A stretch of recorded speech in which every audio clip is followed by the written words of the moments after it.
আসসালামু আলাইকুম রহমতুল্লাহ।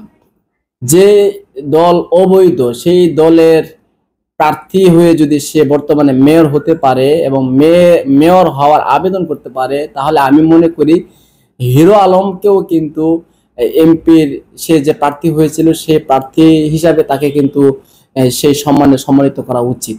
আচ্ছা, এটা বাদ দিলাম, এটা হলো একটা প্রাসঙ্গিক আলোচনা করলাম। আমি আমার ব্যক্তিগত একটা মত আপনাদের সামনে প্রকাশ করার জন্য এসেছি মূলত। সেটা হলো আহ অনেকের কাছ থেকে শুনছি ভালো মন্দ, কিন্তু আমি আমার ব্যক্তিগত মতটা প্রকাশ করতে চাচ্ছি। আমি ব্যক্তিগতভাবে চাই ইউনূস সরকার আগামী 5 বছর দেশ পরিচালনা করুক। কারণ ওনার দ্বারা যে সমস্ত কাজ বর্তমানে আমরা দেখতে পেরেছি, অনেকে বলবে যে কি কি কাজ করেছে। উনি যে কাজগুলো করেছে, এটা যদি আমি আপনাদেরকে একে একে বলি তাহলে আপনারা আশ্চর্য হয়ে যাবেন।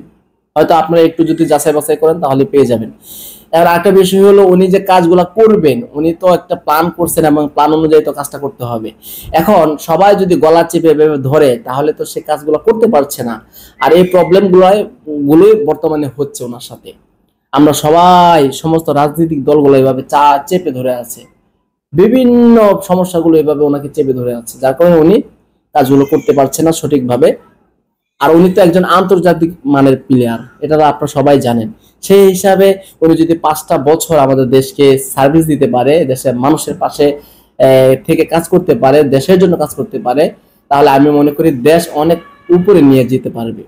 আর যারা আপনারা লাফালাফি করছেন, যে কোনো দলই হোক না কেন, রাজনৈতিক দলগুলা, যে আপনারা চাচ্ছেন যে খুব তাড়াতাড়ি সহজে আপনারা নির্বাচন দিয়ে আপনারা ক্ষমতায় চলে আসবেন। আরে ভাই, ক্ষমতা আপনারা এত মানে এত তাড়াহুড়া কেন করছেন? ক্ষমতায় তো আগে হোক পরে হোক যাবেন, যদি মানুষের ভালোবাসা আপনাদের কাছে থাকে, তাই না? তাহলে আমরা দেশের জনগণ চাচ্ছি, আমি ব্যক্তিগতভাবে একজন দেশের নাগরিক হিসেবে আমি চাই বাংলাদেশের আগামী 5 বছর ইউনূস সরকার ক্ষমতায় থাকুক এবং ক্ষমতায় থেকে সে দেশের জনগণের জন্য কাজ করুক। এটা আমি ব্যক্তিগতভাবে চাই। তো সবাই ভালো থাকবেন, সুস্থ থাকবেন। যদি আমার মতের সাথে একমত থাকেন কমেন্ট করবেন। আসসালামু আলাইকুম।